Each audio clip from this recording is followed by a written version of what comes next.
नमस्कार दोस्तों, स्वागत है आपका हमारे चैनल हॉरर स्टोरी पर। मैं हूं साहिब और आज आपके लिए लाया हूं एक ऐसी कहानी जिसे सुनकर आपकी रूह कांप जाएगी। ये कहानी हमारे सब्सक्राइबर कविता जी ने हमसे शेयर की है। कविता की यह दास्तान एक ऐसे जंगल से जुड़ी है जिसे मृत आत्माओं का जंगल कहा जाता है। यह जंगल सिर्फ एक जगह नहीं, बल्कि अनसुलझे राज और अधूरी आत्माओं का घर है। जो भी वहां गया वह वापस तो आया, लेकिन शायद कभी पहले जैसा नहीं रहा।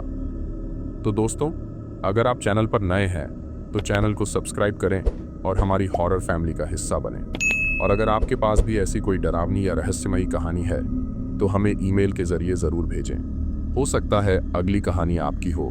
तो अब अपनी सभी लाइट्स बंद कर दीजिए, हेडफोन्स लगा लीजिए और तैयार हो जाइए। मैं चाहता हूं कि आप ये कहानी कविता जी के नज़रिए से महसूस करें। क्या आपने कभी सोचा है, क्या हो अगर जंगल की खामोशी में भी कोई चीख छिपी हो, या पेड़ों के पीछे सिर्फ अंधेरा ही नहीं, किसी की नजरें भी हों? तो चलिए दोस्तों, शुरू करते हैं आज की कहानी, मृत आत्माओं का जंगल। नमस्ते दोस्तों, मैं कविता। आज मैं आपको अपनी जिंदगी की सबसे डरावनी और रहस्यमयी कहानी सुनाने जा रही हूं। ये कहानी ऐसी है जिसे सुनकर आपकी रूह कांप जाएगी और शायद आप भी मेरी तरह उस रात को कभी भूल नहीं पाएंगे। ये बात तब की है जब मैं अपनी दोस्त रिया के साथ एक छोटे से हिल स्टेशन पर घूमने गई थी। पहाड़ों का मौसम, घना जंगल और वह ठंडी हवा, सब कुछ जादुई था। लेकिन किसे पता था कि यह जादू एक भयानक सच्चाई में बदलने वाला है।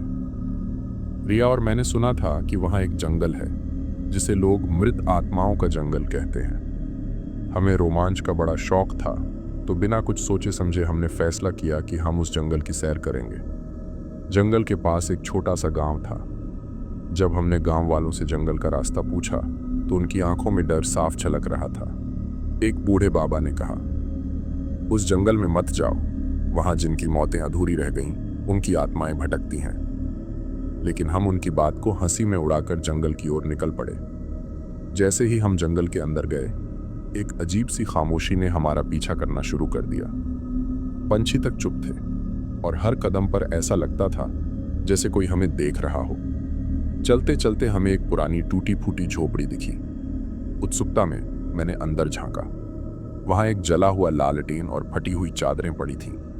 अचानक मुझे ऐसा महसूस हुआ जैसे किसी ने मेरे कंधे पर हाथ रखा हो। मैं घबरा कर पलटी, लेकिन वहां कोई नहीं था। रिया हंसते हुए बोली, कविता, तुझे हर चीज में भूत क्यों दिखता है? मैंने हंसने की कोशिश की, लेकिन दिल के किसी कोने में अजीब सा डर बैठ चुका था। जैसे जैसे हम जंगल के अंदर बढ़ते गए, रास्ता और घना होता गया। पेड़ों की शाखाएं एक दूसरे से इतनी उलझी हुई थीं कि आसमान तक देखना मुश्किल था। और तभी हमें एहसास हुआ कि हम रास्ता भटक चुके हैं। हमने मोबाइल की फ्लैशलाइट जलाकर रास्ता ढूंढने की कोशिश की, लेकिन चारों ओर सिर्फ पेड़ और अजीब सी धुंध थी। और सबसे डरावनी बात, हमारी फ्लैशलाइट बार बार बुझ रही थी। हवा में सरसराहट की आवाज आने लगी। ऐसा लग रहा था जैसे कोई हमारे इर्द गिर्द चल रहा हो। रिया ने कहा, क्या तुम्हें भी आवाजें सुनाई दे रही हैं? मैंने सर हिलाया। हम दोनों अब सचमुच डर गए थे। तभी अचानक एक महिला की चीख सुनाई दी। आवाज इतनी तेज थी कि हमारे शरीर सिहर उठे। हमने देखा कि सामने से एक परछाई हमारी ओर बढ़ रही थी। हम दोनों डर के मारे भागने लगे, लेकिन वो परछाई तेजी से हमारे करीब आ रही थी। मेरी सांसें थमने लगी और रिया डर के मारे रोने लगी। तभी अचानक रिया जमीन पर गिर पड़ी और चिल्लाई, मुझे छोड़ दो, मुझे छोड़ दो। मैंने उसकी तरफ देखा तो पाया कि उसके पैर किसी अदृश्य चीज ने पकड़ रखे थे। मैं घबराई हुई उसकी मदद करने की कोशिश कर रही थी, लेकिन तभी मुझे ऐसा लगा जैसे किसी ने मेरी गर्दन पकड़ ली हो। हम किसी तरह खुद को छुड़ाकर भागे और एक झील के पास पहुंच गए। झील का पानी काला और स्थिर था, लेकिन उसमें अजीब सी चमक थी। ऐसा लग रहा था जैसे पानी के अंदर कुछ छिपा हुआ है। रिया ने कहा, कविता, ये जगह ठीक नहीं है, हमें यहां से चलना चाहिए। लेकिन मैंने देखा कि झील के पानी में परछाइयां दिखाई दे रही थीं। ये हमारी परछाइयां नहीं थीं।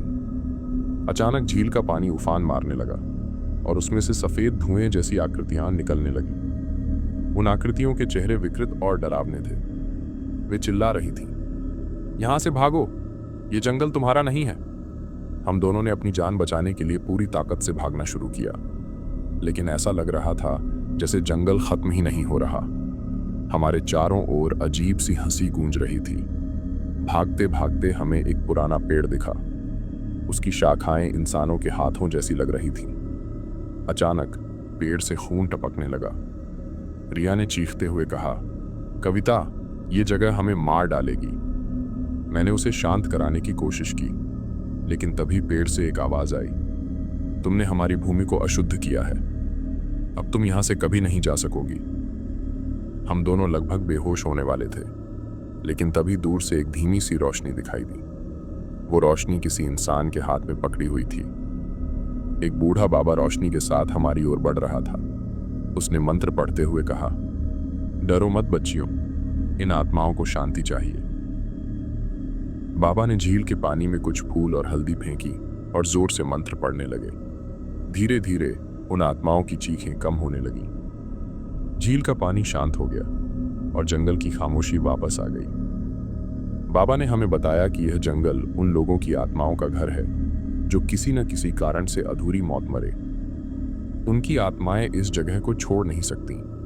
उन्होंने कहा, तुमने बिना इजाजत इस जंगल में कदम रखा, इसलिए आत्माएं तुम्हें रोकने आईं, लेकिन अब मैं तुम्हें सुरक्षित बाहर ले जाऊंगा। बाबा की मदद से हम जंगल से बाहर आ गए, लेकिन जाते जाते उन्होंने एक चेतावनी दी, कभी बिना सोचे समझे ऐसी जगह मत जाओ, हर जगह तुम्हारे स्वागत के लिए नहीं होती। उस घटना के बाद मैं और रिया कभी भी किसी अज्ञात जगह पर जाने की हिम्मत नहीं कर पाए। जंगल से बाहर आने के बाद मैंने और रिया ने कोशिश की कि उस घटना को भुला दें, लेकिन वह रात हमारे सपनों में बार बार लौटती रही। बाबा की चेतावनी हमें याद थी, लेकिन हमें लगा कि अब सब कुछ ठीक हो गया है। रिया ने धीरे धीरे इस घटना के बारे में बात करना बंद कर दिया, लेकिन मेरे लिए यह इतना आसान नहीं था। हर रात मुझे ऐसा महसूस होता जैसे कोई मुझे देख रहा हो। मेरे कमरे में अजीब सी परछाइयां दिखाई देती। एक रात मैंने साफ साफ सुना कि किसी ने मेरे कान में फुसफुसाते हुए कहा, तुमने हमें देखा है, अब हम तुम्हें कभी नहीं छोड़ेंगे। कुछ दिन बाद रिया अचानक गायब हो गई। उसने ऑफिस जाना तो दूर, घर से बाहर निकलना भी बंद कर दिया था। मैं उसके घर गई तो देखा कि दरवाजा अंदर से बंद था। रिया, दरवाजा खोलो, मैंने जोर से चिल्लाया, लेकिन कोई जवाब नहीं मिला। जब मैंने दरवाजा तोड़ा तो अंदर का नजारा मेरे होश उड़ाने वाला था। रिया अपने कमरे के कोने में बैठी थी। उसके बाल बिखरे हुए थे और वह दीवार पर कुछ लिख रही थी। वह खून से लिख रही थी, जंगल हमें बुला रहा है। मैंने उसे झकझोरा, रिया, ये सब क्या है? तुम्हें होश है? उसने मेरी तरफ देखा। उसकी आंखें पूरी सफेद हो चुकी थीं। उसने धीमी डरावनी आवाज में कहा, तुम भी आओगी, हमें सबको बुलाना है। उस डरावनी घटना के बाद मैं सीधे उस गांव वापस गई जहां वह जंगल था। मुझे उम्मीद थी कि बाबा मेरी मदद करेंगे, लेकिन गांव पहुंचने पर पता चला कि बाबा अब इस दुनिया में नहीं है। गांव वालों ने बताया कि बाबा ने कुछ दिन पहले खुद को जंगल में समर्पित कर दिया। उन्होंने कहा था कि यह जंगल अब अपनी सीमाएं तोड़ने वाला है। मैंने गांव वालों से मदद मांगी, लेकिन वे डर के मारे मुझे जंगल के करीब जाने से मना करने लगे। मुझे पता था कि अगर रिया को बचाना है तो मुझे फिर से उसी जंगल में जाना होगा। यह एक खतरनाक कदम था, लेकिन मेरे पास और कोई चारा नहीं था। अगली रात मैं अकेले उस जंगल की ओर चल पड़ी। इस बार मैं पहले से भी ज्यादा डर महसूस कर रही थी। जंगल के अंदर पहुंचते ही वही पुरानी खामोशी और भारीपन मुझे घेरने लगा। ऐसा लगा जैसे किसी ने मेरी हरकतों पर नजर रखी हो। जैसे ही मैं झील के पास पहुंची, मुझे रिया की चीख सुनाई दी। वह झील के किनारे खड़ी थी और उसके चारों ओर सफेद धुंध के आकार में आत्माएं घूम रही थीं। रिया, मैंने चिल्लाया, लेकिन उसने मेरी तरफ देखा तक नहीं। उसकी आंखें अब पूरी तरह से सफेद हो चुकी थीं। वह आत्माओं के साथ मंत्र जैसा कुछ दोहरा रही थी। तभी एक गहरी डरावनी आवाज गूंजी, तुम फिर से यहां आ गई, अब तुम्हें यहां से कोई नहीं बचा सकता। मैंने देखा कि झील का पानी खौलने लगा। उसमें से खोपड़ी जैसी आकृतियां उभरने लगीं। अचानक मेरी टॉर्च बुझ गई और पूरा जंगल घने अंधेरे में डूब गया। क्या तुमने सोचा कि तुम यहां से बच जाओगी? वही गहरी आवाज फिर गूंजी। तभी एक हाथ मेरी टांग पकड़ने लगा। मैंने खुद को छुड़ाने की कोशिश की, लेकिन मैं हिल भी नहीं पा रही थी। जब मुझे लगा कि अब मेरी मौत पक्की है, तभी आकाश में एक तेज रोशनी चमकी। वह रोशनी किसी देवी के आशीर्वाद जैसी थी। उस रोशनी में एक आकृति प्रकट हुई। वह बाबा थे। उन्होंने झील की ओर इशारा करके कहा, यह जंगल केवल उन आत्माओं को शांति देगा जिनकी सच्चाई उजागर होगी। कविता, तुम्हें इनके दर्द को समझना होगा। बाबा ने मुझे झील में झांकने को कहा। जैसे ही मैंने पानी में झांका, मुझे उस जंगल में हुई घटनाओं का सच दिखने लगा। यह आत्माएं उन मजदूरों की थीं जिनका इस जंगल को काटने के दौरान कत्ल कर दिया गया था। उनकी आत्माएं न्याय चाहती थीं। मैंने पूरी ताकत से कहा, मैं तुम्हारी कहानी सबको सुनाऊंगी, तुम्हें इंसाफ मिलेगा। जैसे ही मैंने यह कहा, झील का पानी शांत हो गया।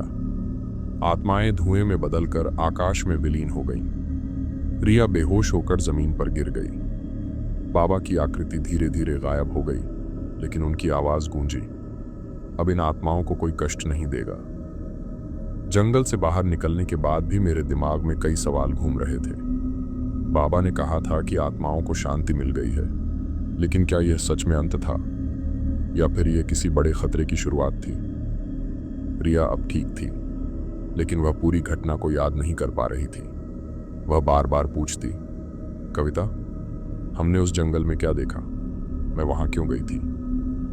मैं उसे सब कुछ बताना चाहती थी, लेकिन मुझे डर था कि सच सुनकर वह फिर से टूट जाएगी। कुछ दिन बाद मेरे घर के दरवाजे पर किसी ने दस्तक दी। जब मैंने दरवाजा खोला तो वहां एक आदमी खड़ा था।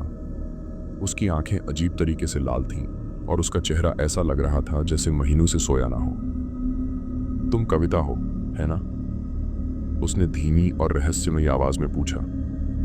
हाँ, लेकिन आप कौन हैं? मैंने झिझकते हुए जवाब दिया। उसने मुझे एक पुरानी डायरी थमाई और कहा, यह जंगल की सच्चाई है, इसे पढ़ो, लेकिन ध्यान रखना, जो लोग इस सच्चाई को जान लेते हैं उन्हें वह जंगल कभी नहीं छोड़ता। इतना कहकर वह आदमी बिना कुछ और बोले वहां से चला गया। उस रात मैंने डायरी पढ़ना शुरू किया। उसमें लिखा था कि वह जंगल सैकड़ों साल पुराना है और वहां जो आत्माएं हैं वे केवल मजदूरों की नहीं थीं। उसमें अनगिनत कहानियां थीं, कुछ राजा की क्रूरता की तो कुछ आदिवासियों के बलिदान की। एक कहानी ने मेरा खून जमा दिया। उसमें लिखा था कि उस जंगल में जो भी इंसान झील का सच देख लेता है वो खुद उस जंगल का हिस्सा बन जाता है। तुमने आत्माओं को शांत किया, लेकिन अब तुम्हारा भाग्य इस जंगल से बंध चुका है। डायरी पढ़ने के बाद मैंने महसूस किया कि रिया फिर से बदलने लगी थी। वह आधी रात को अचानक उठकर दीवार पर अजीब निशान बनाने लगी। उसने कई बार कहा, कविता, हमें वापस जाना होगा, जंगल ने मुझे बुलाया है। मुझे समझ नहीं आ रहा था कि उसे कैसे रोकूं। एक रात मैं गहरी नींद में थी, तभी एक अजीब सी सरसराहट सुनकर मेरी आंख खुली। मैंने देखा कि मेरे कमरे की खिड़की से वही सफेद धुंध अंदर आ रही थी। धुंध से एक परछाई बनी और वही गहरी आवाज गूंजी, तुमने हमें शांत किया था, लेकिन यह अधूरा है, तुम्हें वापस आना होगा। मैंने घबराकर पूछा, क्या तुम मुझे मारना चाहते हो? आवाज ने जवाब दिया, नहीं, लेकिन जो सच तुमने देखा है वो तुम तक ही सीमित नहीं रहेगा। जंगल की शक्ति तुम्हारे साथ जुड़ चुकी है, अब तुम्हें हमारी रक्षा करनी होगी। सुबह होने पर मैंने रिया को लेकर फैसला किया कि अब और डरकर जीना सही नहीं है। मैंने डायरी को गहराई से पढ़ा और गांव वालों से फिर संपर्क किया। वहां के सबसे बूढ़े आदमी ने कहा, तुम अब चुनी हुई हो, जंगल ने तुम्हें अपनी कहानी बताने के लिए चुना है, लेकिन याद रखना, अगर तुमने ये कहानी सही तरीके से नहीं सुनाई तो जंगल का गुस्सा तुम पर भारी पड़ेगा। मैंने हिम्मत जुटाई और वह सब कुछ अपनी YouTube चैनल पर रिकॉर्ड करना शुरू कर दिया। हर कहानी, हर आत्मा का दर्द और जंगल का इतिहास मैंने दुनिया तक पहुंचाया। जैसे जैसे मैंने यह सब शेयर किया, मेरे चैनल पर लाखों लोग इसे देखने लगे। लोग कहने लगे कि मेरी कहानियां सिर्फ डरावनी नहीं बल्कि सच्ची लगती हैं। लेकिन इस सफर के साथ मुझे हर दिन नई चुनौतियों का सामना करना पड़ता। आज भी जब मैं अकेली होती हूँ तो मुझे ऐसा लगता है कि वह जंगल मुझे देख रहा है। कभी कभी झील की आवाज़ें मेरे सपनों में गूंजती हैं। क्या यह सच में ख़त्म हो गया, या फिर यह कहानी अभी अधूरी है? जंगल से लौटने के बाद मैं अपनी ज़िंदगी में आगे बढ़ने की कोशिश कर रही थी, लेकिन जैसे जैसे समय बीत रहा था, मेरी परेशानियां बढ़ने लगीं। हर रात मुझे सपने में वही झील, वही धुंध और बाबा की आवाज़ सुनाई देती। कविता, कहानी अभी ख़त्म नहीं हुई है, तुम्हारा कर्तव्य अभी बाकी है। रिया अब पूरी तरह बदल चुकी थी। उसने मुझसे बातचीत करना बंद कर दिया था और अक्सर घर में अकेले बैठकर दीवारों पर अजीब आकृतियां बनाती रहती। उसके चेहरे पर डर का साया हमेशा रहता था। एक रात मैंने वह डायरी फिर से खोली।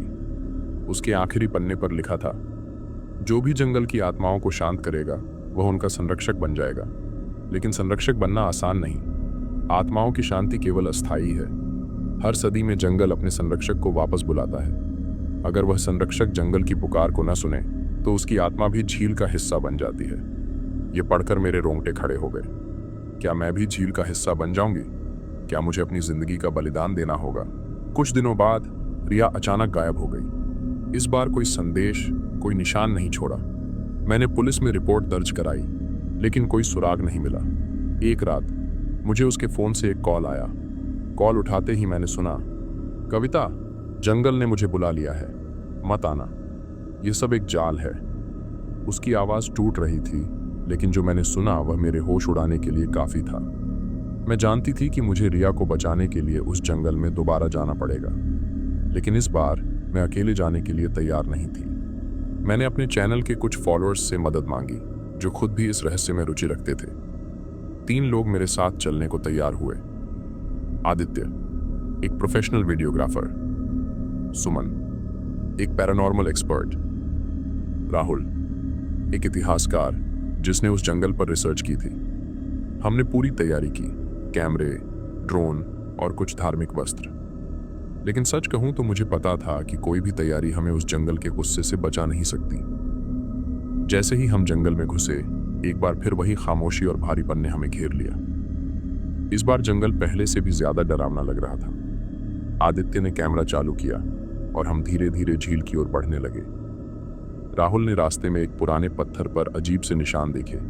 उसने बताया, यह प्रतीक हैं जो बताते हैं कि यह जंगल कभी एक शापित भूमि थी। जो भी इसे छेड़ेगा उसे इसका परिणाम भुगतना होगा। उसकी बात सुनकर मेरे दिल में डर और बढ़ गया। रिया के पीछे झील का पानी अचानक उबलने लगा। उसमें से कई आत्माएं बाहर निकलने लगीं। उनकी चीखें इतनी तेज थीं कि हमारे कान सुन्न हो गए। एक आत्मा ने कहा, तुमने हमारी कहानी बताई, लेकिन तुमने हमारे दर्द को महसूस नहीं किया। अब समय आ गया है कि तुम हमारी जगह लो। मैंने झील की ओर देखा और तभी बाबा की आवाज गूंजी, कविता, डर मत, यह जंगल तुम्हारी परीक्षा ले रहा है। आत्माएं शांति चाहती हैं, लेकिन उनके दर्द को समझना होगा। मुझे समझ आ गया कि इन आत्माओं को केवल न्याय चाहिए। मैंने झील के सामने खड़े होकर कहा, अगर मेरी आत्मा देने से तुम्हें शांति मिलती है तो मैं तैयार हूं, लेकिन रिया को छोड़ दो और किसी को मत सताना। झील का पानी शांत हो गया। आत्माओं ने कहा, तुमने सच्चाई को समझा, लेकिन तुम्हारा बलिदान अभी जरूरी नहीं। तुम हमारी कहानी दुनिया को बताओ। अगर तुमने यह नहीं किया तो तुम्हारी आत्मा भी हमारी तरह इस जंगल में फंस जाएगी। आत्माएं धीरे धीरे झील में वापस चली गईं। रिया बेहोश होकर गिर पड़ी। हमने उसे वहां से उठाया और जंगल से बाहर निकलने की कोशिश की, लेकिन बाहर निकलने के रास्ते में जंगल ने हमें आखिरी चेतावनी दी। पेड़ हिलने लगे और हवा में अजीब सी आवाज गूंजने लगी, याद रखना कविता, यह तुम्हारा आखिरी मौका है। जंगल से वापस आने के बाद भी सब कुछ सामान्य नहीं हुआ। रिया की तबीयत बिगड़ती जा रही थी। वह रात को चिल्लाती और कहती, कविता, वह मुझे लेने आएंगे, मैं उनसे बच नहीं सकती। मुझे समझ में आ गया था कि आत्माओं ने भले ही हमें उस रात छोड़ दिया था, लेकिन उनका गुस्सा अब भी खत्म नहीं हुआ था। उनकी चेतावनी मेरे सपनों में गूंजती रहती। एक दिन मुझे मेरे चैनल पर एक अनजान व्यक्ति का ईमेल आया। उसने लिखा, तुमने जंगल की आत्माओं को शांत कर दिया, लेकिन उनका दर्द अब भी अधूरा है। अगर तुमने आखिरी बार जंगल में जाकर सच का सामना नहीं किया तो यह तुम्हारी और रिया की जिंदगी का अंत होगा। ये संदेश पढ़कर मैं समझ गई कि मुझे आखिरी बार जंगल में लौटना होगा। इस बार मुझे न केवल आत्माओं को समझना था, बल्कि उनकी कहानी को पूरी तरह खत्म भी करना था। मैंने रिया को अस्पताल में भर्ती कराया और बिना किसी को बताए जंगल में अकेले जाने का फैसला किया। मैंने बाबा की डायरी और कुछ धार्मिक वस्त्र साथ लिए। इस बार मुझे पता था कि यह मेरी आखिरी यात्रा हो सकती है। जंगल में घुसते ही वही पुरानी भारीपन और खामोशी वापस आ गई। ऐसा लग रहा था जैसे पेड़, हवा और हर कण मुझे देख रहा हो। झील के पास पहुंचते ही वही गहरी आवाज गूंजी, तुमने फिर से हमारी सीमा तोड़ी, क्या तुम तैयार हो कविता? मैंने झील के पास खड़े होकर कहा, हाँ मैं तैयार हूं, लेकिन मुझे बताओ तुम्हें असली शांति कैसे मिलेगी? तभी झील के पानी में हलचल हुई। झील से एक विशाल आकृति उभरी जिसमें सैकड़ों आत्माएं समाई हुई थीं। वह सभी चिल्ला रही थीं, हमारा न्याय कहाँ है?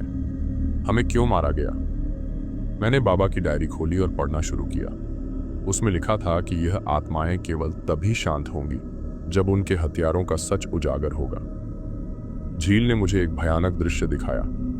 इसमें पुराने समय के कुछ ठेकेदार और स्थानीय नेताओं द्वारा उन मजदूरों को मारते हुए दिखाया गया जो जंगल को बचाने के लिए लड़ रहे थे। उनके खून से यह झील बनी थी।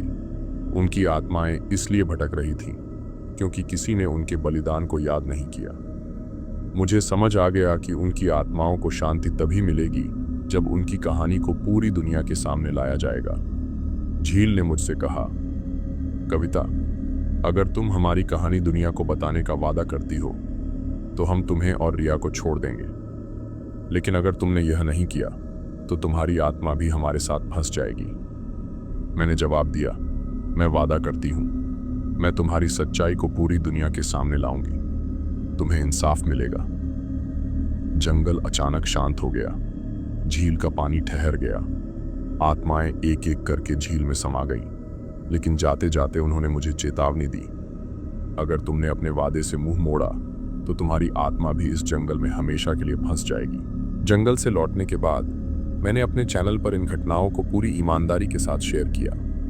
मैंने हर आत्मा की कहानी बताई, उनके बलिदान को याद किया और लोगों से अपील की कि वे इस जंगल को एक पवित्र स्थान की तरह देखें। मेरे चैनल की लोकप्रियता रातों रात बढ़ गई। लोगों ने इस कहानी को न केवल सराहा, बल्कि उस जंगल को संरक्षित करने के लिए एक अभियान भी शुरू किया। रिया भी धीरे धीरे ठीक हो गई। अब वह पूरी तरह सामान्य जीवन जी रही है। एक रात जब मैं सो रही थी, मुझे सपने में बाबा की आवाज सुनाई दी, कविता, तुमने अपना वादा पूरा किया, आत्माएं अब शांति में हैं, लेकिन याद रखना, सच्चाई को हमेशा जिंदा रखना, यही तुम्हारा कर्तव्य है। उस दिन से मैंने तय किया कि मैं हर उस कहानी को सामने लाऊंगी जो समय के साथ खो गई है। दोस्तों, ये मेरी कहानी थी, एक ऐसा अनुभव जिसने मेरी जिंदगी बदल दी। यह सब सिर्फ एक जंगल और उसकी आत्माओं की बात नहीं थी, बल्कि यह इंसाफ, सच्चाई और बलिदान की कहानी थी। क्या आप भी ऐसी किसी जगह के बारे में जानते हैं जहां इतिहास छुपा हुआ है? अगर हाँ, तो मुझे बताइए। ये कहानी यहीं खत्म होती है, लेकिन इसके सबक हमेशा जिंदा रहेंगे। अगली बार फिर मिलेंगे एक और सच्ची और रहस्यमयी कहानी के साथ। लाइक करें, सब्सक्राइब करें और हॉरर स्टोरी चैनल से जुड़े रहें।